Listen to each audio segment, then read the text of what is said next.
Today we're going to be talking about lost media from NBA.com from the 1997 and 1998 seasons. Now this is the second video of our series. If you did miss out on the first ever archives for NBA.com, make sure to go check that video out and then come back to this one. That video, it goes over 1996, and in this video today we're going to be covering 97 and 98. The reason we do have to combine 97 and 98 is there's not a ton of archives for both seasons. There's 2 in 97, 2 in 98, so for me, it's easiest to just combine them together. Now, when we cover the 97 and 98 seasons, you had Stockton and Malone for the Utah Jazz, Allen Iverson winning Rookie of the Year, as well as Kobe making his NBA debut as well. The Seattle Supersonics also had a talented duo with Gary Payton and Shawn Kemp. But all eyes were in Chicago as the Bulls were in the middle of 3-peat NBA championships. There's literally hardly any archives from these seasons, from these years. Obviously, when we get to 1999 and 2000, there are way more archives that we can go through. But today, we only have 4 archives that we are going to go very in-depth on. In 1997, things looked pretty much the same as far as the NBA.com website. They had the same setup at the top of the screen, which they switched to late on in 1996, heading into 1997, and the layouts were basically the exact same. So when you look at what was going on in 1997, our first article comes basically at playoff time. So you guys can see the first thing here is look ahead to the postseason with Jazz shooting guard Jeff Hornacek as the playoff-bound veteran joins NBA.com for a live chat on Monday, hitting on all cylinders. Last week's Player of the Week, Grant Hill recorded his 12th triple-double of the seasons as the Pistons snapped a 19-game losing streak. It's interesting that they beat the Chicago Bulls. I wondered, was MJ and them playing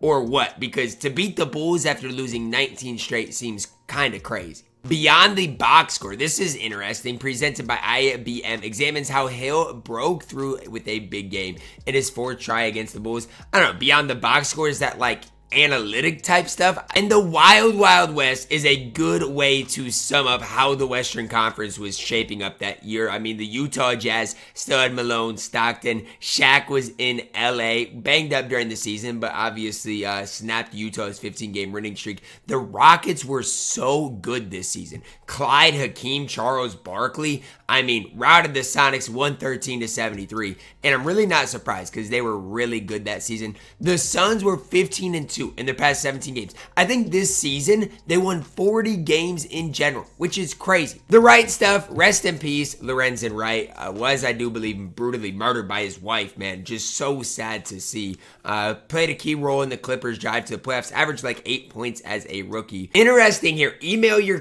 questions to the answer. So you could email Allen Iverson questions through NBA.com. And then it says, tune in with the email, man. Ooh, boy. Karl Malone, I don't know what to tell you, but I guess 2 questions for Karl Malone. Who are your 2 favorite country music artists and why? Look, who knows? I don't know. The Sights and Sounds is new. They had like a daily video that you could click on and see with 2 different ways to watch it, audio as well as video. It looks like video of Kevin Johnson is slicing through the defense, lifting them to a win, and then KG, a big time jam, as well as the complete NBA schedule. Again, on the side, they had different types of things like the schedule, rookie report, teams jockeying for positions, and the NBA scoreboard, which a lot of people back then, again, didn't necessarily have a television set up to watch all these games, and it wasn't that accessible. So yes, NBA.com was a good way to get the recap. There's not a lot of change in kind of the display here, but it's crazy to go back to 1997 and see how the NBA was going.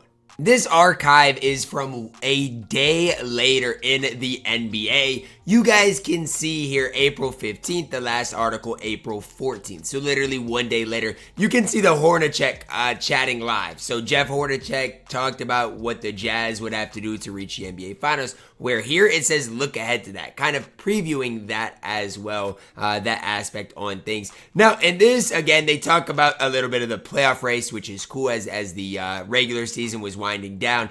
Iverson's 4th 50-point game as a rookie. End of the year, it looks like Allen Iverson closed out his rookie campaign really strongly, winning Rookie of the Year.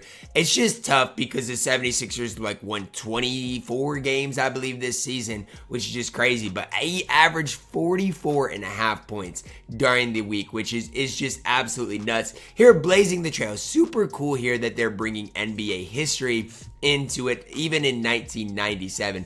47 years ago, the NBA's first African-American players, Earl Lloyd, Chuck Cooper, and Nat Clifton, made history and paved the way with an article that you could click on and read through. Again, audio of Shaq capping his 39-point day with the game-winning jumper. Shaq hit a jumper? What in the world? And then you could get audio of MJ's 10th assist right there as well. Again, TV highlights, stuff on the side that you guys can click on and see, like Lorenzen Wright's Q&A. Now here in 1998, this is during the NBA lockout. You can see kind of a change to the site, just a little bit. The color scheme's a little bit different. The layout is a little bit different as well. But a lot of this, again, is during the lockout. All-Star Weekend canceled. David Stern talking about how talks in New York had yielded little or no progress. And during this season, they only ended up playing 50 games. They had to issue a ticket refund policy. It hurt everybody. Everyone was losing money. I feel like during this time, it will be tough for NBA.com to come up with anything to talk about. I mean, they're talking about George Gervin, the WNBA coach,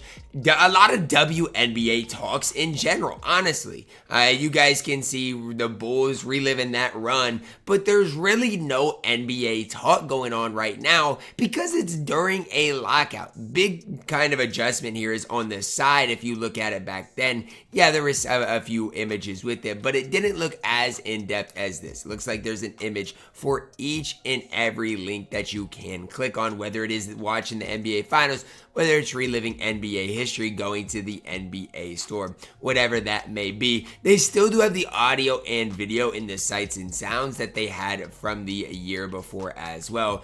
It's just on the right side of the screen compared to at the bottom. And here you guys can see Coach Calipari and that upper right hand. The Nets coach stopped by NBA.com on Thursday for a live chat, a young Coach Cal. Interesting, guys, this archive posted on the same day. There's one picture of Jerry West. There's another picture of Coach Cal. The rest of these things basically remain the same. This is, a video of Jerry West ties game 3 of the finals with the 60-footer. What in the world? I never knew that happened. So when I go and look through 1997 and 1998, with the NBA.com website, there weren't a ton of changes. The layout did become a little bit different, a little bit, I would say, better in 1998, but there just wasn't a whole ton of changes. Obviously, I feel like for NBA.com, it would have been hard to come up with ideas to write about. One thing I do want to make note of is this is an archive from April 15th. 1997. This is from December 12th, 1998. So nearly a year and a half later, 2 NBA seasons later, when the lockout happened, a thing that popped into my head is these types of lockouts change history. Instead of a player, like if you want to look at the all-time scoring list, this probably could have affected that as well as a bunch of other things. That is just kind of a crazy conversation to be had. Instead of playing 82 games, you only get 50, which is just crazy. For me, guys, on Wayback Machine, there was not really much difference between 96, 97, and 98. The only real news there was that there was a big-time lockout. Tim Duncan was a rookie. There were some big-time stars that had big names like Allen Iverson coming up. But this was about the end of the MJ era. December 11th, 1998. This might be one of your last articles where you do get a big-time Chicago Bulls mention, because after this, it became a new era in the NBA. These videos are going to be way easier for me to do when we get more archives for each and every year, but going back 25, 30 years ago, it's just tough to find too many. That's going to wrap it up for my video, guys. Hopefully you did enjoy it. Drop a like on it, subscribe if you are new, and as always, man, I love you guys. Have a blessed day.